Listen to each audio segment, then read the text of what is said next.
This episode brought to you by How to Write Manga, your complete guide to the secrets of Japanese comic book storytelling. Available wherever fine ebooks are sold.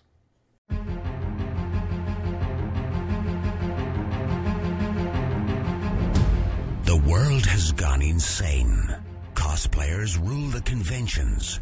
Gamers dominate the tabletop and the internet. Sci-fi subjugates the movies, and fantasy rules the bookstore with an iron fist. Only one group can bring order to this unruly mob. A team of uber geeks, masters of the nerdly arts, trained for decades in the hobby shops and basements of the nation. Mobilized by the secret masters, they are the Department of Nerdly Affairs. Hello, operatives, and welcome to the Department of Nerdly Affairs. I'm your host, Rob, here with my co-host, Dawn. Hey. To discuss a topic that I'm sure has concerned many people at one time or another.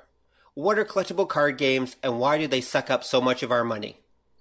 To cover this topic, I've enlisted an expert, James Wegg of No Dice Games of London, Ontario. Welcome to the show, James. Thanks for having me.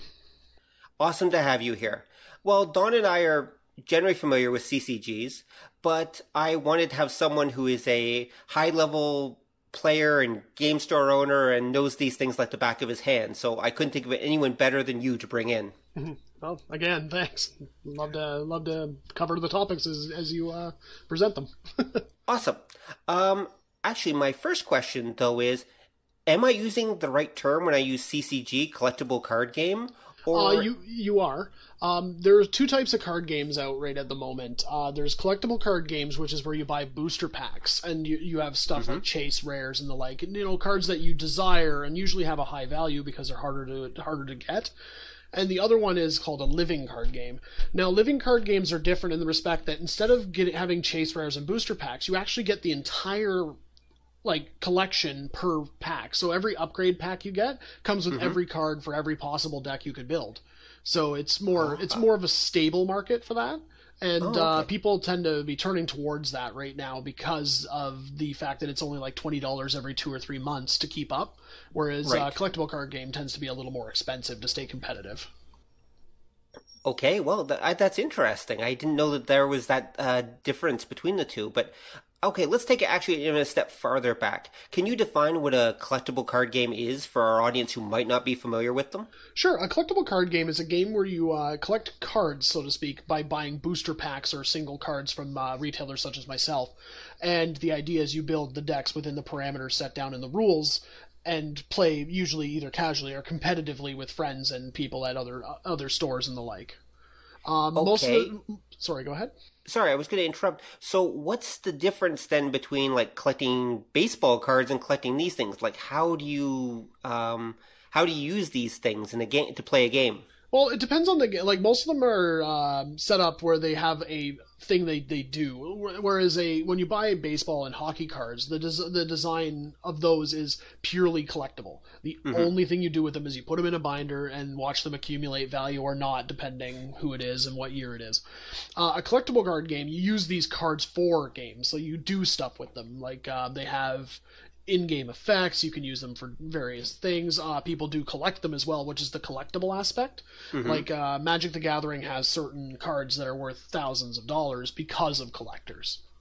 Okay, and they need these cards because it makes them more powerful and more effective in the game? Yes, for the most part, that's why. It's why we call it a chase rare or a chase card, is because it's something that you desire to have to play. You want this in your deck because it makes your deck better. Okay. So, all right, that gives us a good base to work from, I think. So, Don, do you have any questions before we go on? The only thing I was going to ask to clarify for myself, because you mentioned, the living card game. And would that be something like Cards Against Humanity? No. Cards Against Humanity is basically the equivalent of a board game, I guess, but with cards. Right.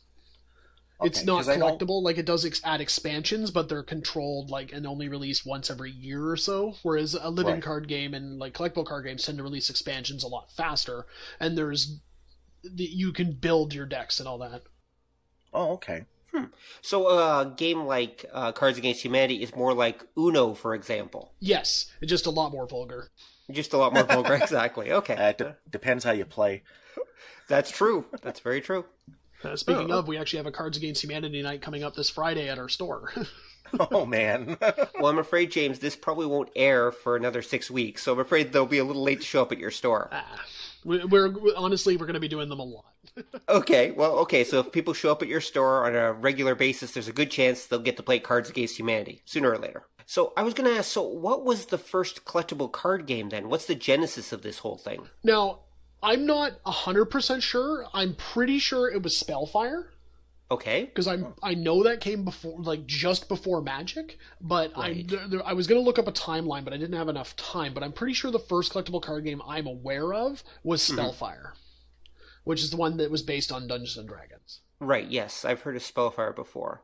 Yeah, that sounds about right. Dawn, do you know anything that might be older?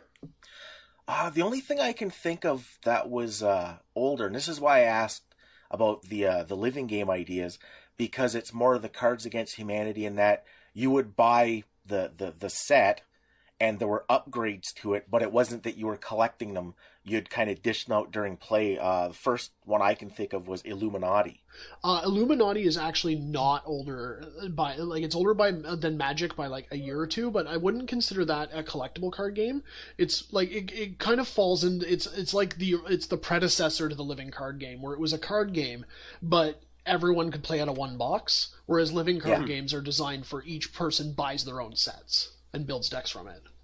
Okay, yeah, because the I know Illuminati, the original one, came out in like 85 or 86. Yeah, I remember I had played it. I just didn't think that, like, I didn't consider that one a collectible card game. Yeah, it's the first card game I ever thought of. And yeah, you're right, because it's you get one deck and then you kind of dish out from that to everybody while playing. Didn't they bring it back though as a collectible one in like the late 90s? What they did was Steve Jackson Games re-released it as a more modernized, better card quality version of itself. Oh, okay. That makes sense. Well, if there's a huge card market, why not, right? That was probably a good move. Okay, so we start with Spellfire. Now, what would distinguish... Actually, I should ask, have you actually played Spellfire, James? I've played a couple games of it, and one of the reasons it didn't really last is it was a really confusing game. It was It's kind of what... It was all over the place, and I was really young. So right. My memory of it is very fuzzy at best. I just remember playing lands and then different characters trying to build up certain numbers to beat their numbers. But beyond that, I mean, the card quality was pretty poor, and overall, I did not enjoy it. Right. Although I do still find Spellfire cards randomly in my house. Well, once they're like cockroaches. Once they get in, you can't get rid of them. That's fair. Or Yu-Gi-Oh cards. Yep. Yeah. Okay, all right then. Okay, so, well, I should ask then, so what attracted you to collectible card games then? I mean, how old were you when you first played them? I was 12 or 13, and my father had been to Gen Con that year and brought Magic back. Ooh, and he said, this game's going to be huge, and he bought as much as he can get his hands on at the time. And he was right. One of my favorite stories, actually, from that era was I took a Mox Jet, which is one of the most expensive cards imaginable right now. Would have been, I think, 12,000 easy. And I stuck it in my bike spokes, because at the time my brain was like, oh, it's land that can be shattered. Why would I want that? That's bad. Oh. So, needless to say, I was not allowed to have the rest of the Power 9. Like, I still have a set in a safety deposit box that I can't even touch without him. Wow. You know, I suspect you're hardly the only young card player who has a story like that. No, probably not. I bet there's many people like who at 10 years old got the rarest of the rare cards and then just blew them up with firecrackers or did whatever because they just thought it would be cool and they didn't care. Yep. And then later on, oh well, that's the way it went. Okay, so Magic was your gateway drug, as it was for many people. Dawn, when was the first time you encountered Magic? Oh, you're wanting me to tell the Doke story, aren't you? Go right ahead, sir. All right. I gotta say, I'm not a big collectible card guy. But I got a friend who was huge into Magic, like right when it came out. And I always thought it was funny because I know a little bit about the game through basically everybody I hung out with who were big players, except for myself. Mm-hmm. And the story that I thought was funny, because this is when I realized that myself and my friends were getting old, is this is a fellow who's like, he's got probably like about 10,000 Magic the Gathering cards. And his son, who was around 10 at the time, got really big into Yu-Gi-Oh! And my buddy would speak disparagingly of his son in this silly game that he played. No, I don't know, I don't get it. And he used to make me laugh because here's the guy with 10,000 Magic cards disparaging his son who plays Yu-Gi-Oh! And it reminded me of the March of Generations, where everything these kids do today is just terrible, and back in our day. And that always gets a giggle, especially when you think, if you've read the Yu-Gi-Oh! Comic, which predated the card game they presented in the comic was Magic the Gathering, but they couldn't use the name, so they called it this American game, and they made reference, it is Magic. And then later they did their own version, because it was like, holy crap, this stuff makes a lot of money. Okay. So that was probably, my first encounter with it was actually while I was at Windsor. There was the Windsor Gaming Society that we used to play on Saturdays. And I don't remember the specific details, but I just remember when Magic first kind of swept in. This obviously is like early 90s here. And basically, we went from having like several groups that were, running Dungeons and Dragons and Rollmaster and what else? I was running Champions mostly back then. And, general role-playing games, the Palladium RPG, Rifts at that time. And suddenly it went from people playing role-playing games to Magic the Gathering every meeting all the time. Literally everyone's gaming books for a year or two just collected dust. No one cared. Gaming just stopped. And I remember around that time I was a bit frustrated, so when I came back to London, I went to the Hamilton Road Gaming Group, which is a similar group that meets here in London on Saturdays. I believe they still do. Mm-hmm. And I walked in, and because I thought, okay, I can at least play Starfleet Battles with these guys, or BattleTech, because that's what they do every weekend. Walk in, Magic everywhere. Huh. Nothing else. Literally just all gaming ground to a halt after Magic came out, for at least a year or two, I'd say. And I managed to find a few people that actually still played role-playing games, but there weren't that many for a while there, until everyone got tired of Magic.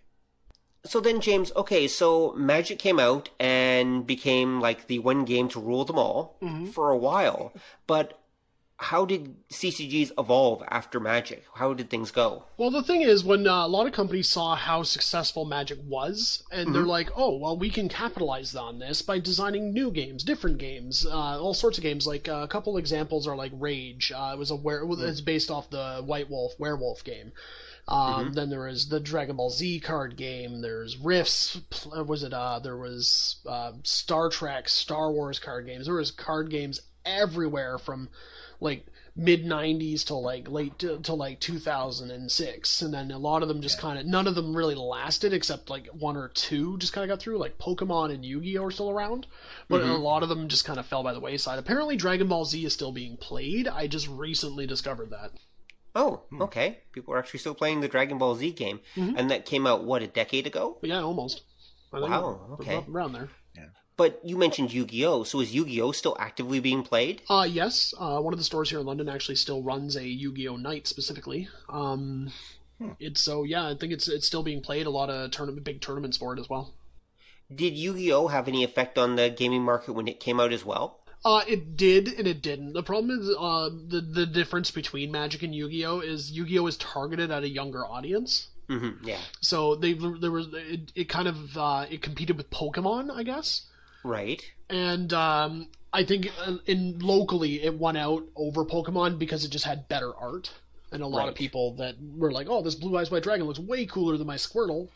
Yeah, there's that, yeah. Well, Pokemon, if I remember right, because I did play it, was actually targeted, for a very young audience. Like, it was truly an entry card game, where I'd say Yu-Gi-Oh! I'd say Pokemon was probably meant for, 6 to 12, where I'd say I have it backwards. Pokemon was targeted towards a 6 to 12, where I'd say Yu-Gi-Oh! was probably more targeted towards maybe 8 to 14. Yeah. Was that fair? That would be about my assessment as well. Yeah, so I think Pokemon was very much meant to be an entry drug, and then once they got you in, they'd get you with Yu-Gi-Oh, and then they'd eventually get you with Magic. At least that was the hope.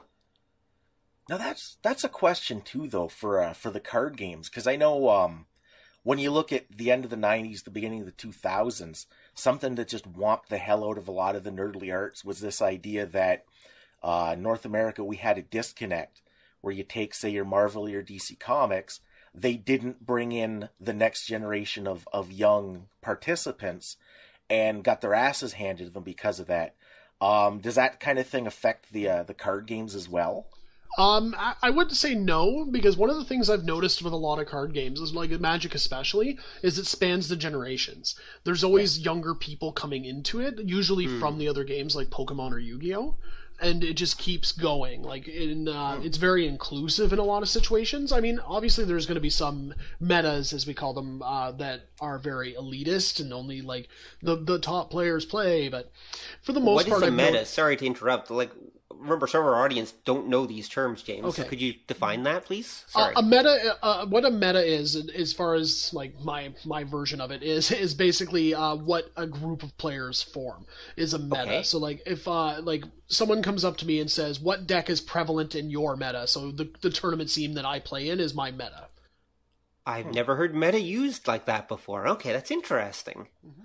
So why do they use the term meta then? That I'm actually not 100% clear on. Huh. I guess it's because... I guess it would be because you guys are... Each group has its own style of play or the way they put things together. That would so be they're my all guess. meta or changed from each other, I guess. Huh. Weird. But yeah, that is weird. I've never heard that term before. Sorry. Yeah, sorry to interrupt about that. But yeah, that... interesting. So you'd refer to different groups specifically as metas, or does this refer to like an area or a play style? It depends on like how the question is asked. Like if someone was to say my specific meta, now I would go, that's the tournament scene I play in. So like if I play at 2 different stores, those are the metas I play in. I consider each one its own thing. Right. Because the different players, different deck styles, different methods of play, depending on where you are. So each one forms their own meta. Wow, okay. And that includes house rules at each store that each group plays under? Most stores tend to, like, the thing is with Wizards of the Coast especially, they have the DCI, which kind of sets the rules, like, you must play by these rules or that's it. Like, you can't play. Or at least play sanctioned. So there is a standard set of rules, at least for most Wizards games. Yes. But is it common for players, or should I say stores, whatever, to actually use variant rules as well? Yes. One of the things we do for there's a format of Magic called Elder Dragon Highlander or Commander, which you basically take a legendary creature and that's your general, which denotes the colors of your deck. Okay. So like if I have a blue-black general, I can only use blue-black cards, and I can only have one of any card. Except basic land. So, but the thing is, with this, with Elder Dragon Highlander, there's the Wizards version where they have their official ban list, but there's also the one that we call French rules, which is designed for one-on-one play, whereas the Wizards one is designed for multiplayer play, like 3 or more. Okay. So I would consider that a house rule, is using the French rules. Okay, using the French rules. Do the French rules involve more swearing than the English rules? Yeah. Usually because they have a bunch of cards that a lot of people are like, why is that unbanned? And then they get hit by it, and then they scream for about 20 minutes. Okay. Well, actually, since you brought up French, let's approach this. So how popular are CCGs in Europe? Like, as far as I know, they're very popular. I know that Wizards has good sales overseas, and it's I think it's the only CCG printed in like over 10 languages. Now, when you say Wizards, you're referring to Magic the Gathering. Yes, I'm referring to Magic specifically. Yeah, okay. Because don't they make other CCGs or only Magic? They used to make Kaijudo. I'm pretty sure they dropped that. Okay. And at the moment, I'm not sure. I'm pretty sure that the Magic is the Magic is the only one that's current, because I know Kaijudo was, but I'm pretty sure they've ditched that by now. Okay, so they've gone back to what makes them their money. Yeah. And Magic does still make money. Is Magic still the dominant game? It is, and it will probably be the dominant game for years to come. It's too entrenched, and a lot of things that a lot of people have noticed about gamers is we tend not to like change. That's true. Don has many comments about that. So it's mostly just its entrenchment. Like, have there been games that have come out that are actually much better than Magic, but just failed because the audience just wasn't interested? I wouldn't say better. I'd say good alternatives. Okay. Like, I enjoyed the Rifts card game immensely. I thought it was a great alternative to Magic. The problem is that when you release a Rifts card game, you're kind of appealing only to Rifts fans, and it's really hard to get other people in.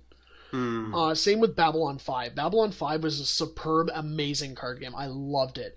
But the problem is it's kind of a niche market. You had to be a fan of the game to even consider it at first. And then some people gradually got into it, but it just never, a lot of these games just never established the scene. Now, another thing that makes or breaks card game is the internet.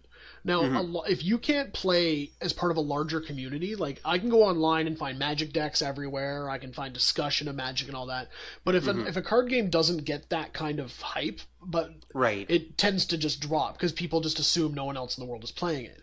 Another good example is a lot of card games now have Facebook groups.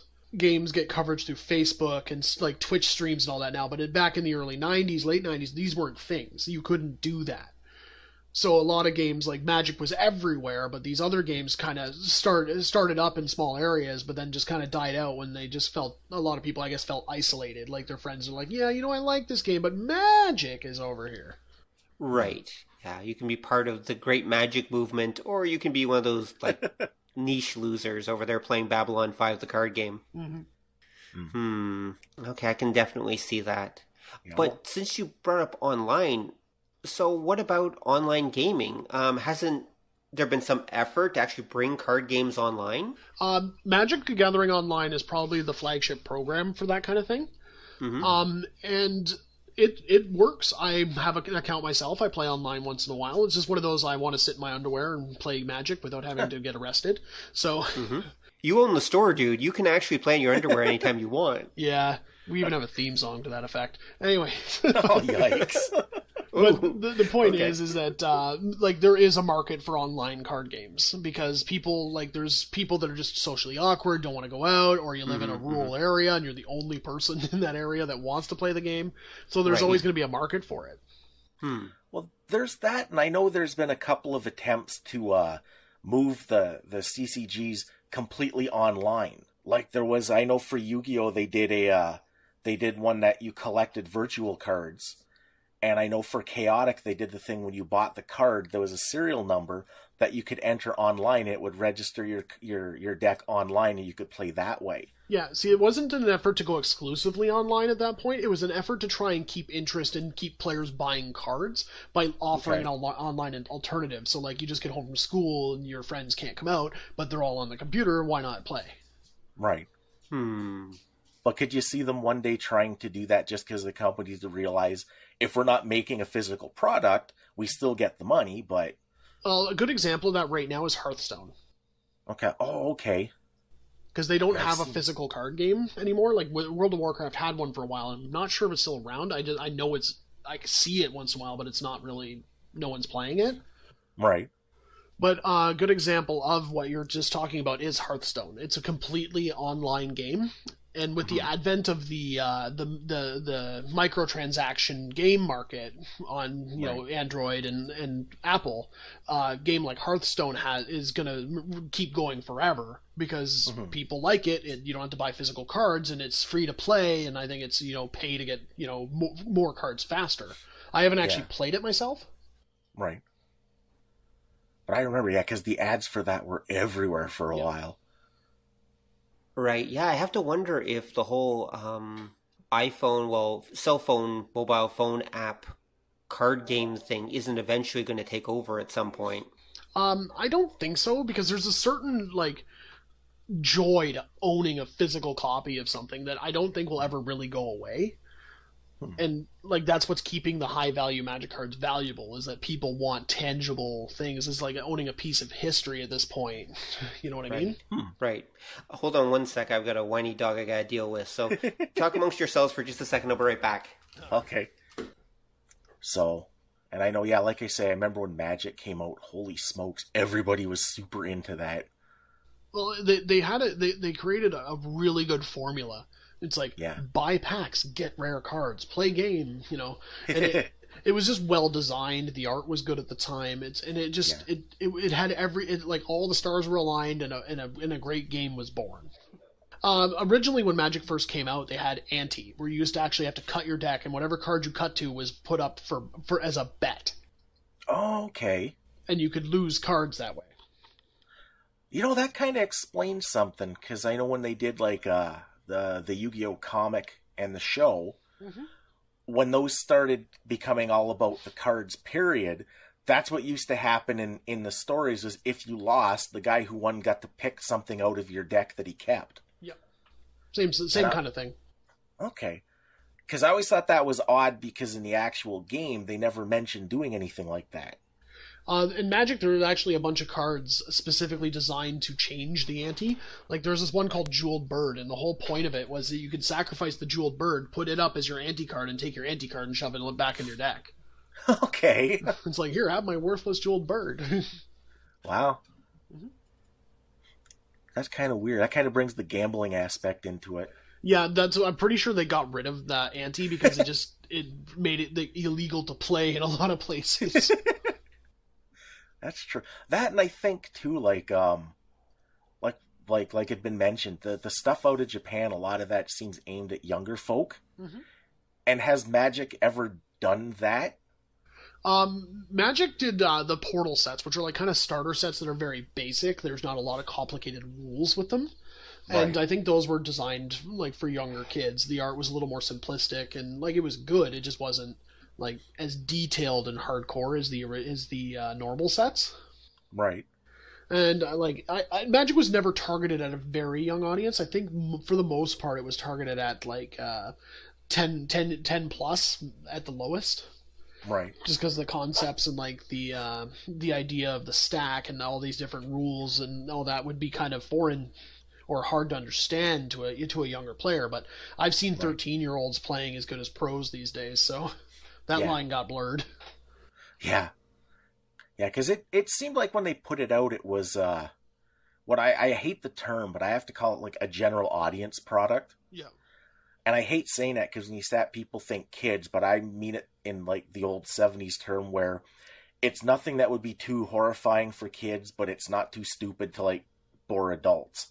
Yeah, it's kind of like I don't know, a lot of cartoons I watch with my infant son, like Johnny Test. I'm like, yeah, this cartoon is great because I actually don't hate it, and you'll watch it all day because it's colorful. That works. Okay, I'm back. Sorry. Did I miss anything? We just discussed some more stuff about Magic, like the gambling aspect of when it first came out. They had ante, which was you each took a card from your deck, and that was your bet. And if you lost, you lost that card. Oh, wow. Okay. So people have used Magic in ways other than officially sanctioned ones then? Yes. Back in the day, people used to play for honor points. So you can see the air quotes. And what that was is every honor point was $1. Okay. Wow, okay. So does that still go on, or is that only back in the day? Well, I haven't heard of it recently. I mean, they have cash prizes for the major tournaments now, so I don't think people play for honor points much. Right, because they can make a lot more money if they can work their way up. Yeah. Okay, so actually, going back to what I said earlier about Pokemon, is the Pokemon RPG still there? Like, does it still exist? Or, sorry, CCG, sorry. It does. It's still going. It's now older than its demographic. Well, yes, I imagine, but so's Pokemon. Yeah, but no, it's still going strong. We actually we do carry it at the shop, and we just brought it in because we have a lot of the neighborhood kids come in like, "Do you have Pokemon?" And I swore to myself when I opened the store, I'm like, "I will never carry this game," and now we do. Right. Well, you're a store owner and you have to adapt to your clientele, so that's the way it goes. So is that the standard entry game now for the youngins? I don't think so. To be honest, a lot more, like, people are coming into Magic younger and younger. Like, I actually ran a birthday party at the shop for a kid that just turned 11. And we built Magic deck, like 30-card Magic decks, taught them how to play, and they just played Magic for this birthday party. That's awesome. And it's one of the services we offer. Awesome. Well, I bet a lot of parents had never thought of that. But, if there's any parents out there listening right now, there's an idea for your kid's birthday party. Especially when you get 11, 12-year-olds, that sounds pretty perfect, actually.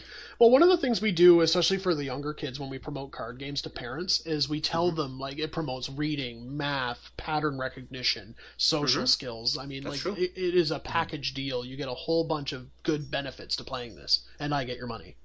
You get the money. Okay. You know what's kind of more fascinating to think about?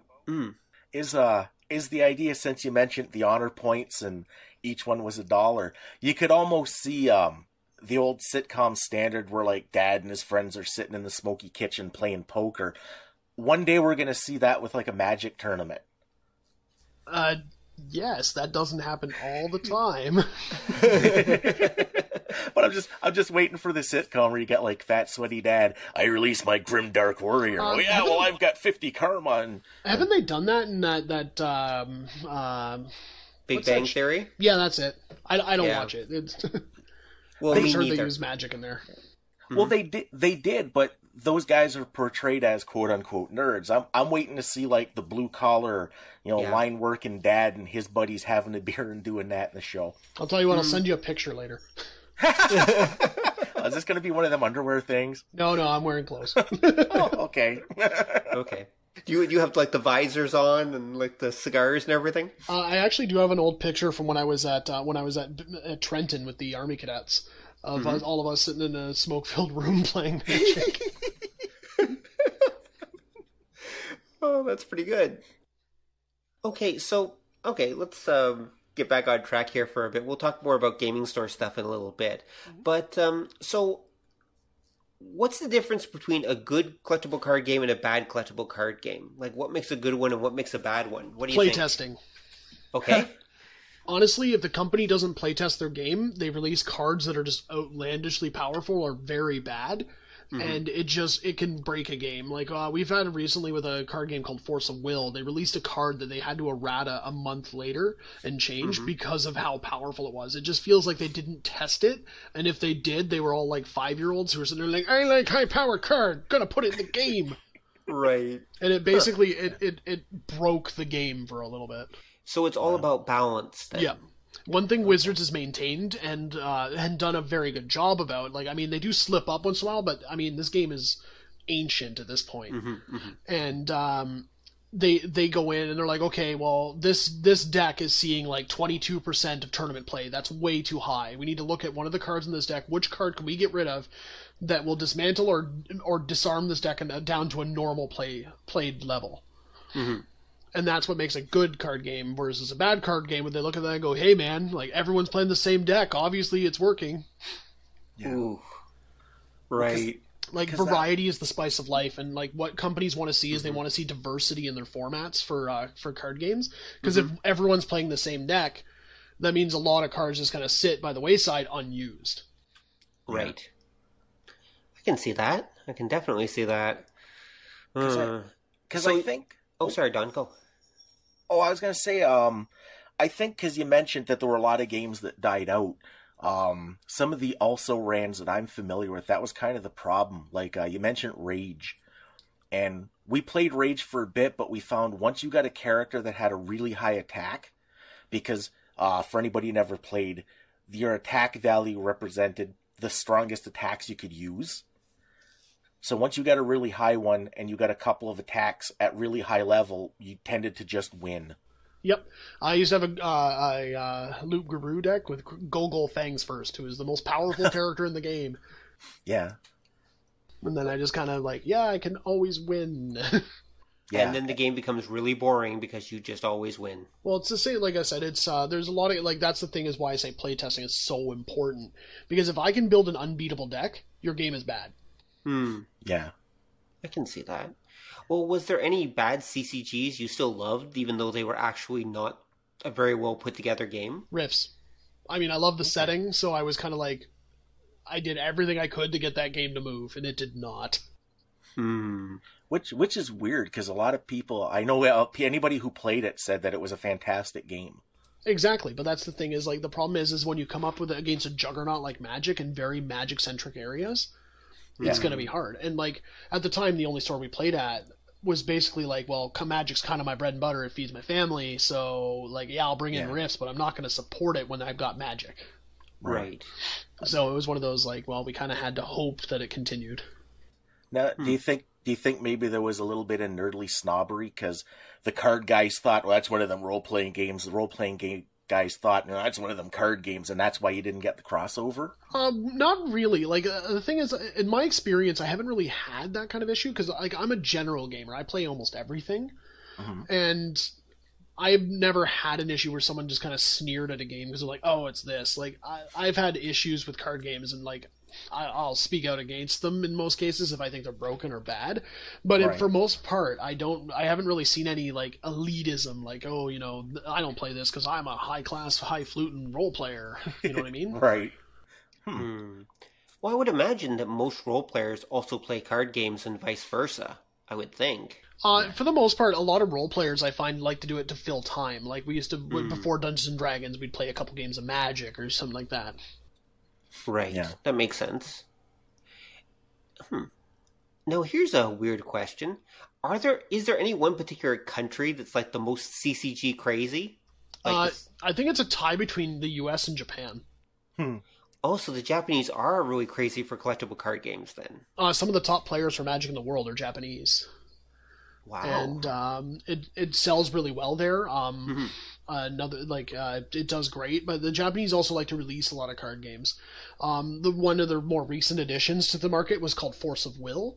It's actually one of my store's flagship products right now. Right. It's a more anime-centric game based on our real-life fairy tales. Like, you get stuff like The Little Prince, Tinkerbell. You know, those characters are in this card game. Oh, okay.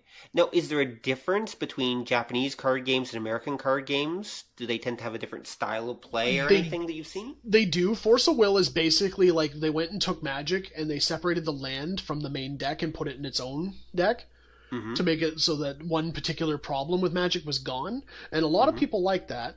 And a lot of people were like, no, that's what makes Magic Magic. But the point is like the color, they kind of color-coded it the same. They have different elements representing each different kind of will you can generate, which is the resource you use to play your cards.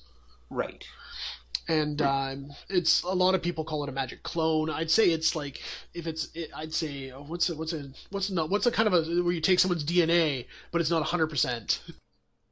Not a clone, kind of like a kid. But with child. only one parent. We call those children. Ew. Yeah, well, we all make mistakes. Oh, sorry, I forgot James is a father. Congratulations, by the way. Wow. Kids freak me out, they leak. Well, young ones do anyway. Yeah, some of the old ones too. That's very true. That's what beer is for. Yeah. Okay. So is Force of Will one of, like, the current top games going right now, then? It's the 4th bestseller worldwide, as far as a couple sites have said. Oh, okay, so what are the top 3, then? You're looking at Magic the Gathering. Of course. Yu-Gi-Oh! And Pokemon. Okay, then.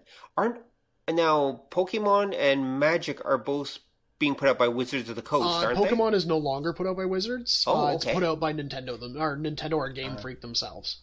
Okay. Now, are they still using the exact same system and rules, or did they change it when they took it on themselves? I believe it's the same system and rules. I don't really play it a lot. Like, once in a while I'll pick up a starter deck if my niece wants to play, and I'll just play it. My problem with it is very uninteractive, so it's really boring. I can see that. Yeah, it's pretty straight. It's been a long time since I played, but I do remember that. Okay. Were there any other questions you had, Don, that you wanted to bring up? Not at the moment. Okay. So then, James, what do you think the future of collectible card games is?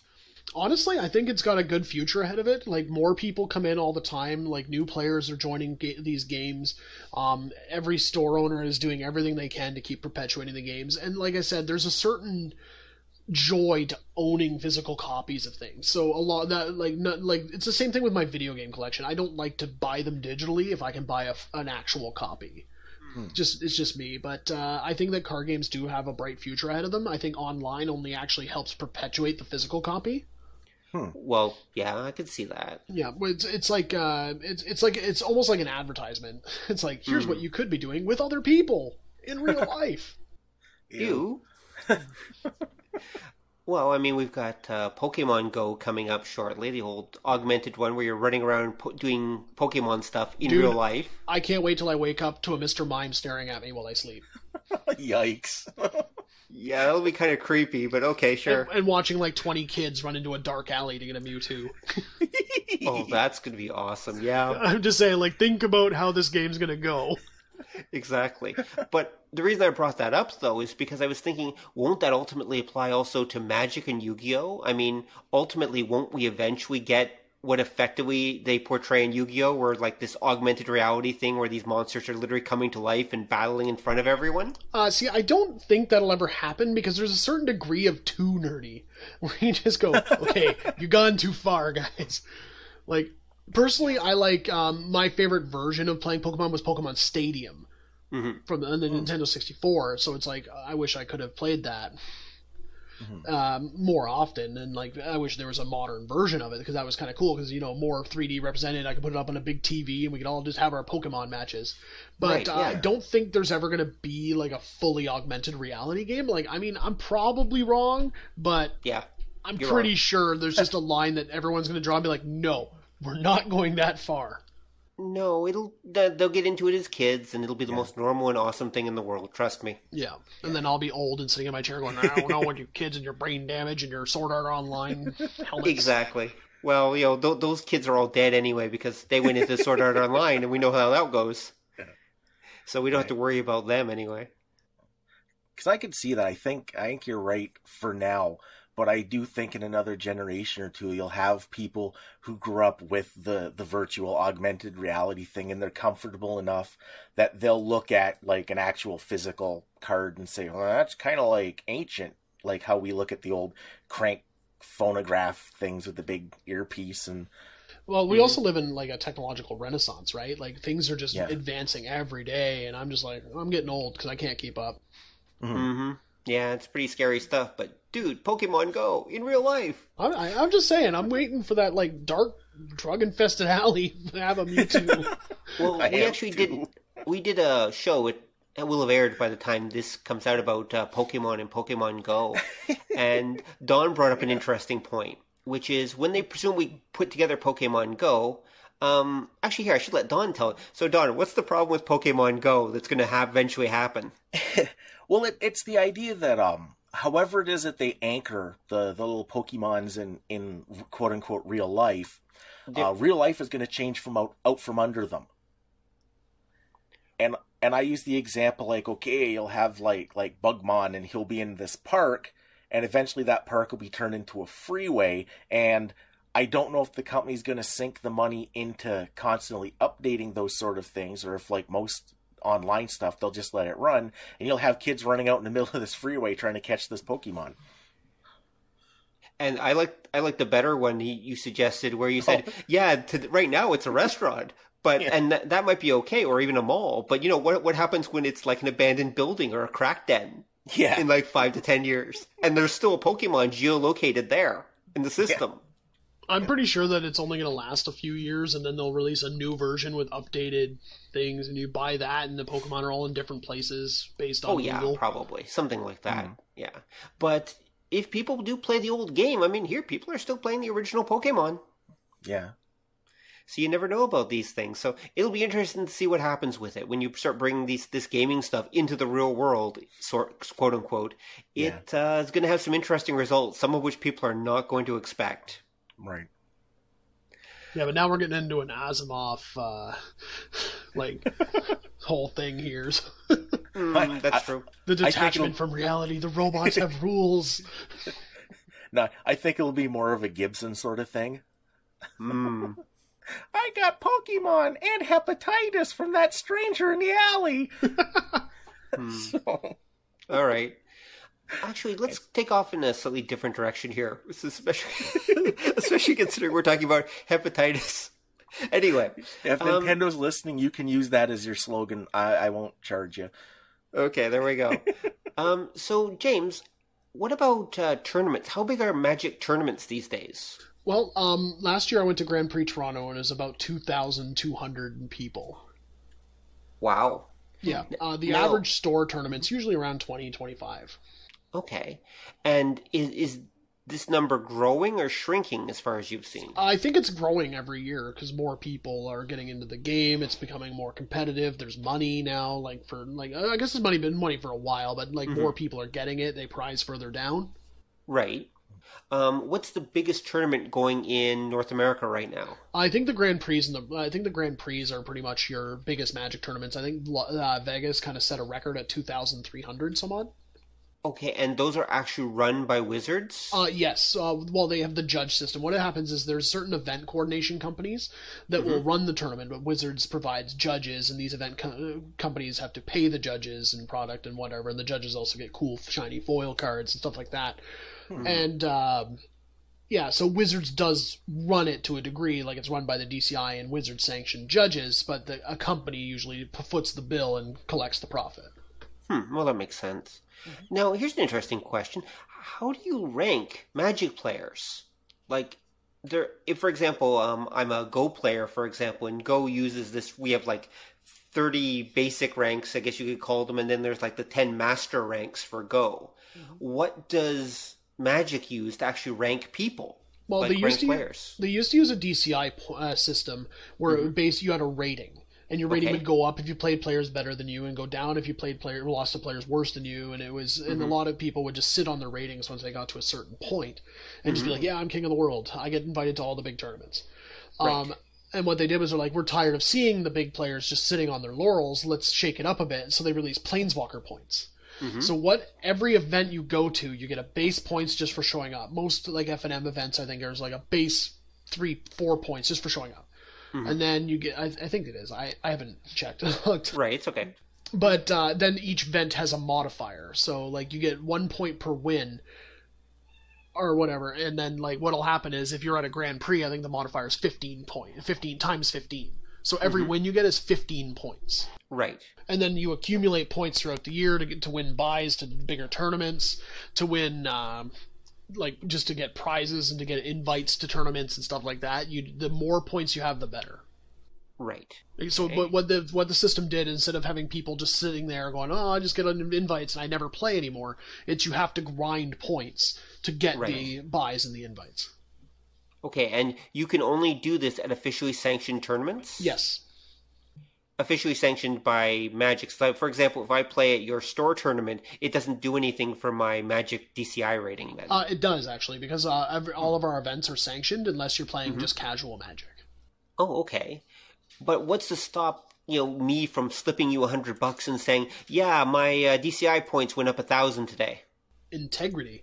And the fact that we have to schedule the event and sanction it, and we have to add you as a player.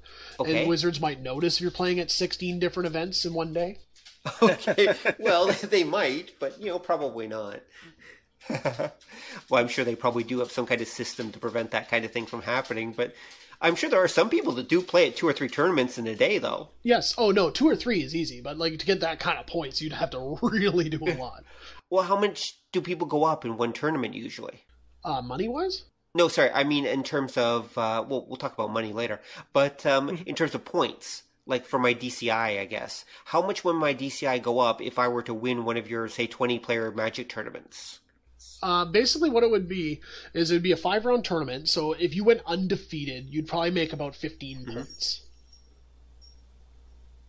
Okay. And to get a buy is about 300, 400 points. Oh, okay. Yeah, so you have to work at that. And... wait, do you guys actually play for money at your tournaments too? No, we play for store credit. Okay. If what we do is we charge an entry fee, and all the entry fee goes into store credit, and the top 3 players split it. Okay. Makes sense. What's the store credit average? Or I guess it changes depending on how many people play, right? Yeah, I was going to say it depends on how many people play. When we run our Commander tournaments or EDH tournaments, it's $5 a head, and we average about 12 people. So you're looking at about $60 divided amongst the top 3. Okay, that's pretty good. And how much are each of these people playing to enter the tournament? $5. $5. Okay, so yeah. That's pretty good. And how many tournaments do you actually run, say, of Magic per week? Well, right now we run Magic. We kind of run ad hoc because, again, Force of Will is kind of our flagship product. Oh, okay, right. Okay. And but I'd say like on a week we run 2 Force of Will tournaments and 1 Magic tournament. Okay, so you're only running usually three tournaments a week. Yes. Mm-hmm. Mainly because our store is not just dedicated to CCG specifically, like we do miniatures games as well, so I kind of have to divide up the time as best I can. Oh, yes, of course. So that makes sense. So do you run like some other like miniatures-based game tournaments as well? Yes, I do. Oh, okay. So, James, why did you decide to open a gaming store? Like, was this your dream or something? For the most part, is basically a lot of people just said it was fate. I've been around game stores my entire life. Like, I'm on a first-name basis with every store owner in the city. I just, like I said, I've just been around them forever, and it's been an inevitability, really, as everyone's like, when are you opening your store? Like, you have the experience, you've worked at several stores.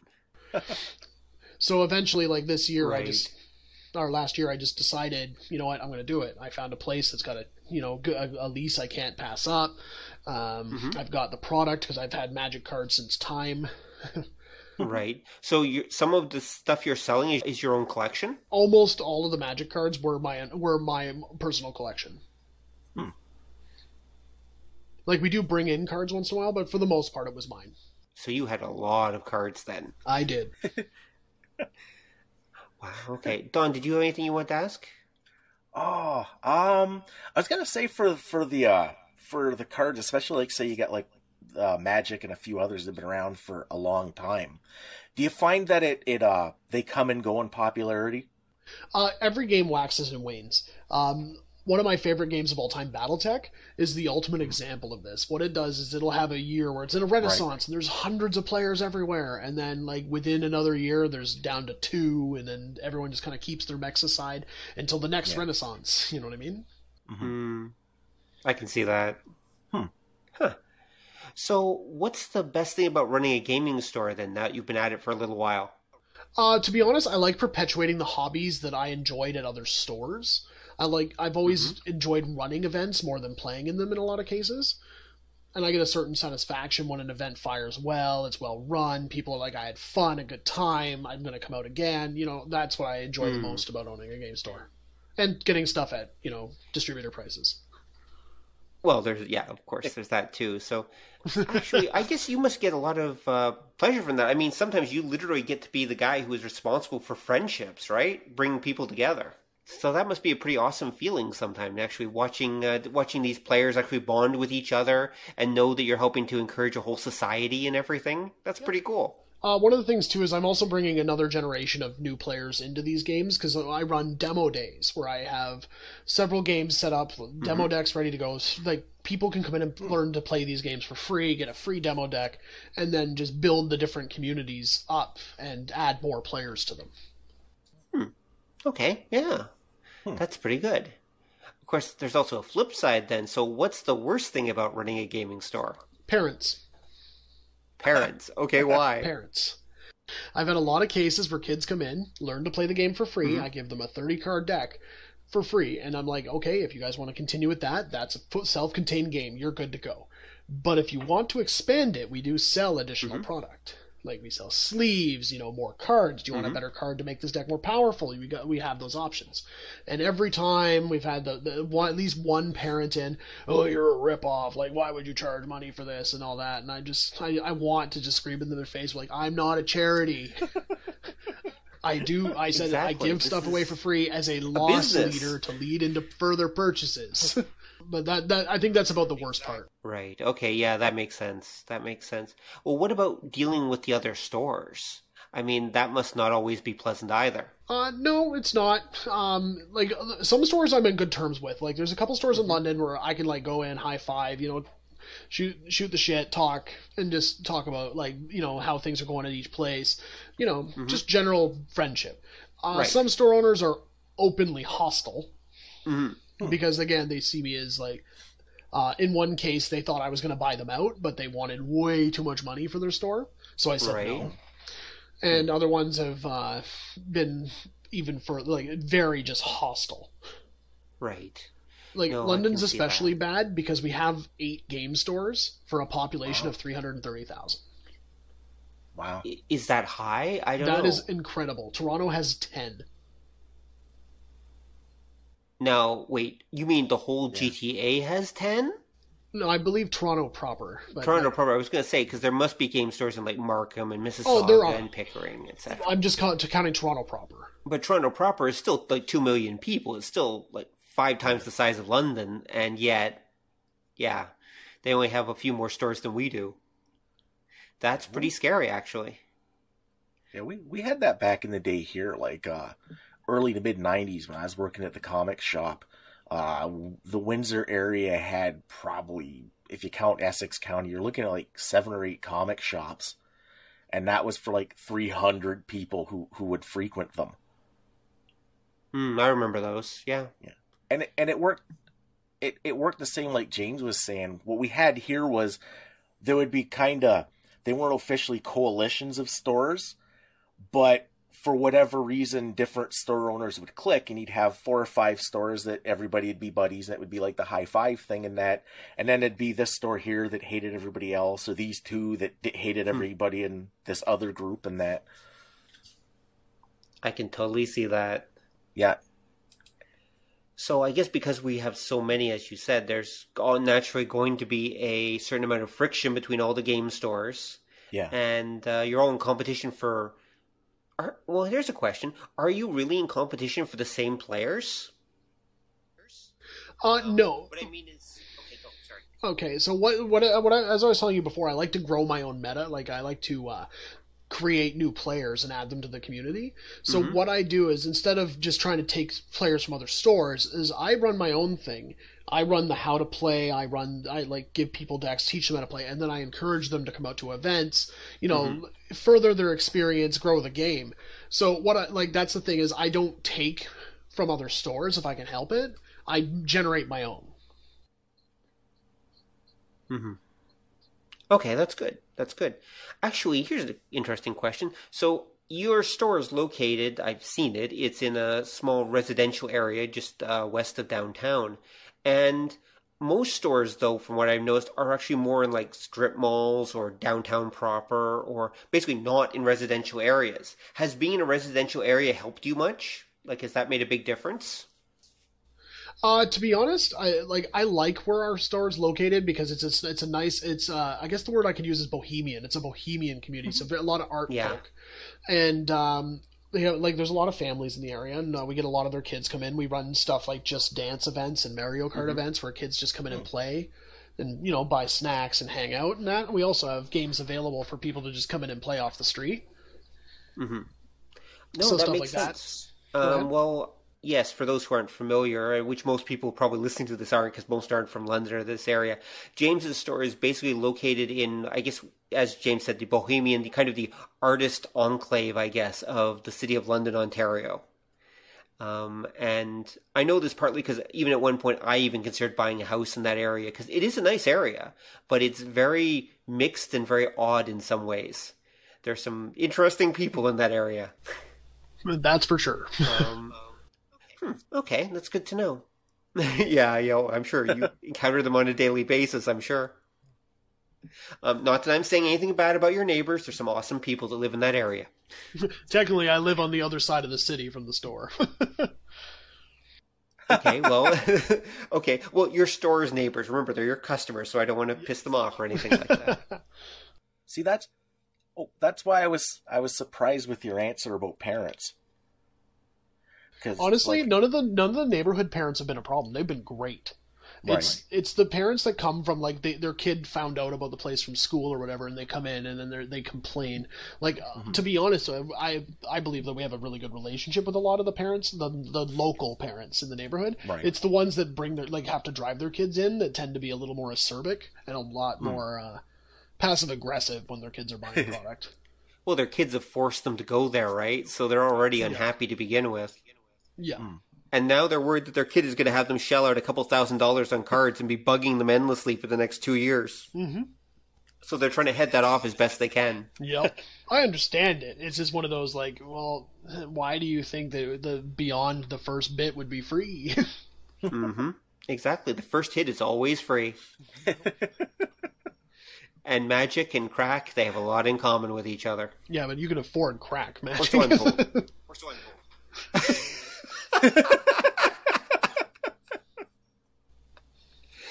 untold. Actually, there's a question. Mm-hmm. So, if you could change the collectible card game industry, how would you change it? Like, as someone who's been immersed in it for so very long, there must be parts of the industry that actually piss you off. To be honest, not really. I like how the companies deal with things. Wizards is really good to their support, to supporting the stores and giving us products and pre-releases and events that will bring players in. I've yet to really be mad at a company. The only company I don't like right now, like some of their practices, is Force of Will's company, because I think they're called Engage. But what it is their problem is they don't have any rules.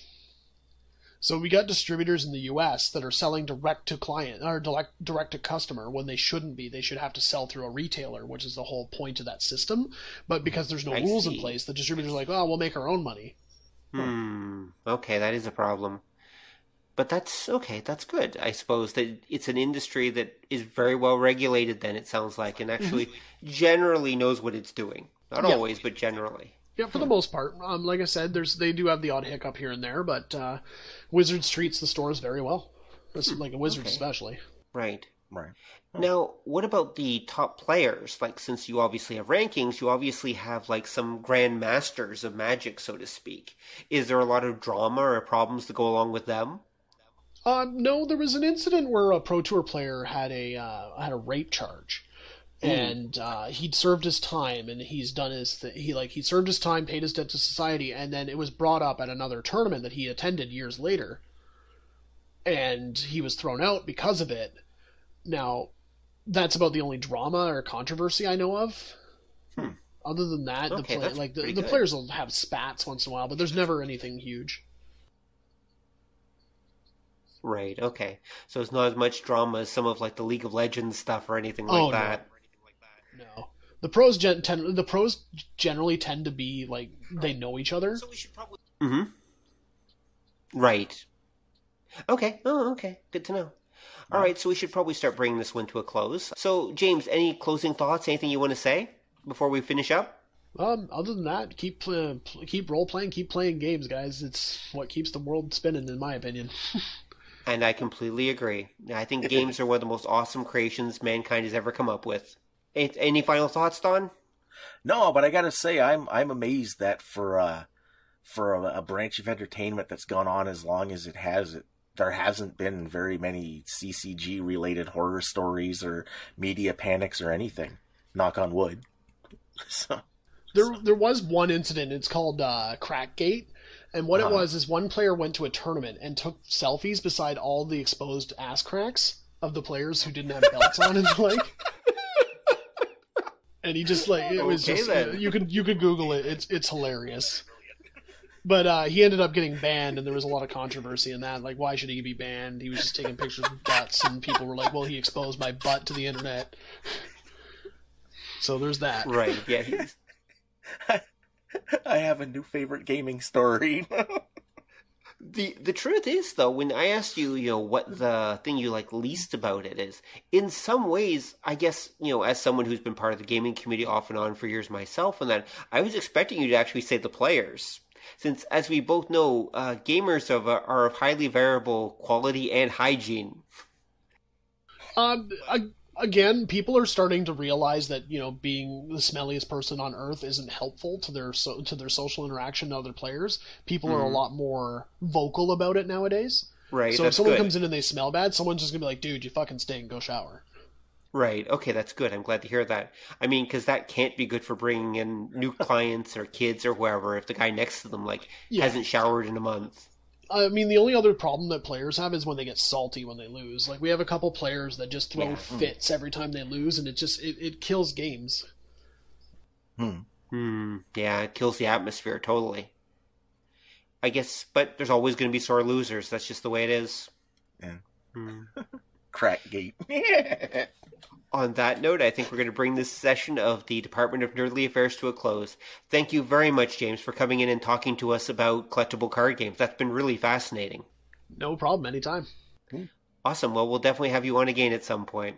So, on that note, thanks for listening, everyone, and tune in 2 weeks for another amazing podcast about something really cool. And always wear clean underwear. And apparently cover up your butt crack. Good night, folks. Bye. Thanks for listening to the show. If you'd like to hear more or join the conversation, come visit us at obeythedna.com. You can also find us on iTunes or whatever fine podcast site forgot to lock their back door. So until next time, remember that to master the nerdly arts takes time, practice, and enough Coca-Cola to drop a rhino. See ya!